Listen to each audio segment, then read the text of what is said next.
Hello student, তোমরা যারা class 10-এ পড়ছো, আশা করি তোমাদের প্রায় এখন সিলেবাস শেষের দিকে। আমি তোমাদের এখন যে প্রত্যেকটা সাবজেক্টের কোশ্চেনগুলো সলভ করাবো, এমসিকিউ এবং এসিকিউগুলো।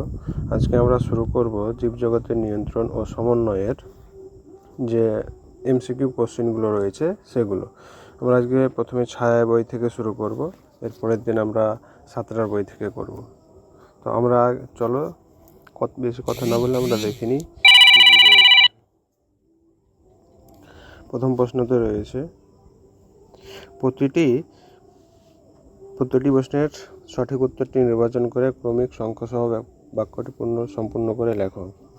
কারণ তোমাদের এখানে যে প্রশ্নগুলো করবে তোমরা কিন্তু পুরোটা সম্পূর্ণ ভাষায় লিখবে, শুধু উত্তরটা লিখে রেখে দিবে না।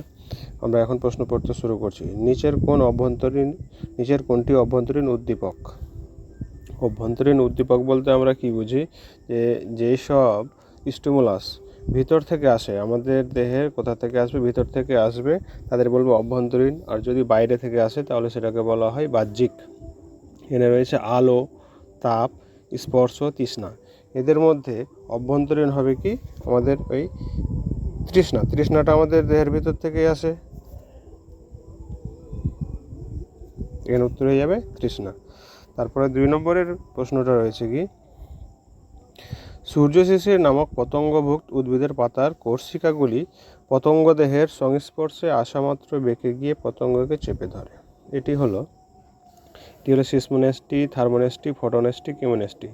4 ধরনের চলনের কথা বলেছে।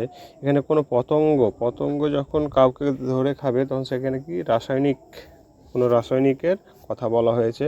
রাসায়নিক থাকলে সেটা হয়ে যাবে কি কেমোনেস্টি। উত্তরটা হয়ে যাবে কি কেমোনেস্টি। তারপরে আমরা দেখব 3 নম্বরে চলে আসবো উদ্দীপক। 3 নম্বরে কি আছে? উদ্দীপক শনাক্ত করে জীবের সাড়া প্রদানকে কি বলা হয়? উদ্দীপক শনাক্ত করে জীবের সাড়া প্রদানকে আমরা কি বলতে পারি? আমরা সেটাকে বলে থাকি কি সংবেদনশীলতা। আমরা সেটাকে কি বলি? বড় করে নিই, এটা আমরা কি বলবো? সেটাকে সংবেদনশীলতা।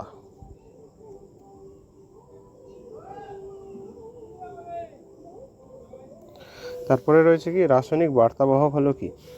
আমাদের দেহে বার্তাবাহক হচ্ছে 2 ধরনের হয়। একটা হয় কি ভৌত বার্তাবাহক, একটা হয় রাসায়নিক বার্তাবাহক। অপশানগুলো আছে কি উৎসেচক, রক্ত, স্নায়ু এবং হরমোন। এখানে রাসায়নিক বার্তাবাহক হবে কি হরমোন। আর যদি বলা হতো ভৌত বার্তাবাহক তাহলে কি হতো? তাহলে হয়ে যেত কি স্নায়ু। অগ্রস্ত প্রকটতার জন্য দায়ী উপাদান হলো, অগ্রস্ত প্রকটতা উদ্ভিদের যে ওপরের দিকে বৃদ্ধি ঘটায়, সেখানে আমাদের এখানে হরমোনের কথা বলা হয়েছে। অপশানে রয়েছে জিব্রেলিন, সাইটোকাইনিন, অক্সিন, উৎসেচক। উত্তর হয়ে যাবে কি অক্সিন। আমাদের অগ্রস্ত প্রকটতাতে সাহায্য করে কি অক্সিন উদ্ভিদের। কোনটি নাইট্রোজেনযুক্ত ক্ষারজাত হরমোন? নাইট্রোজেনযুক্ত হরমোন হচ্ছে উদ্ভিদের ক্ষেত্রে 2টি আমরা দেখতে পাই, এটা অক্সিন আর সাইটোকাইনিন। এখানে অপশানে রয়েছে 4টা অক্সিন, সাইটোকাইনিন, জিব্রেলিন, ইনসুলিন। আর এই অক্সিন এর সাইটোকাইনিনের মধ্যে যে কোনো আমাদের একটা নিতে হবে। এখানে বলা হয়েছে কি নাইট্রোজেনযুক্ত ক্ষারযুক্ত যদি বলে তাহলে আমরা কি নেব? সাইটোকাইনিন।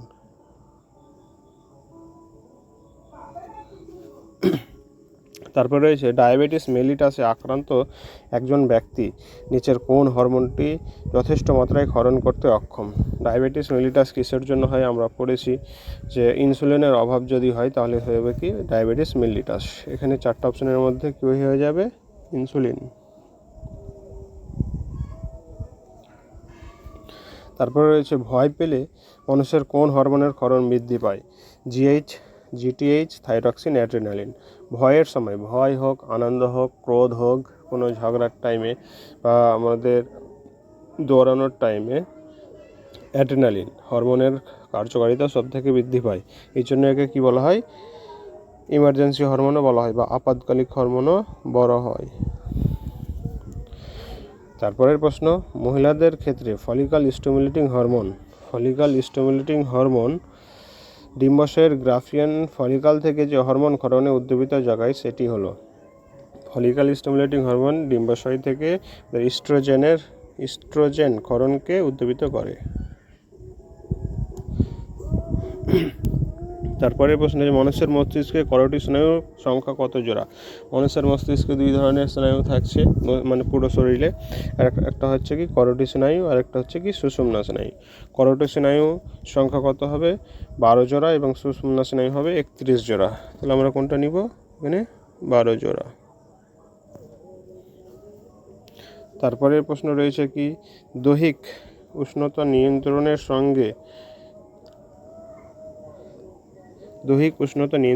সঙ্গে যুক্ত মানব মস্তিষ্কের অংশ হলো।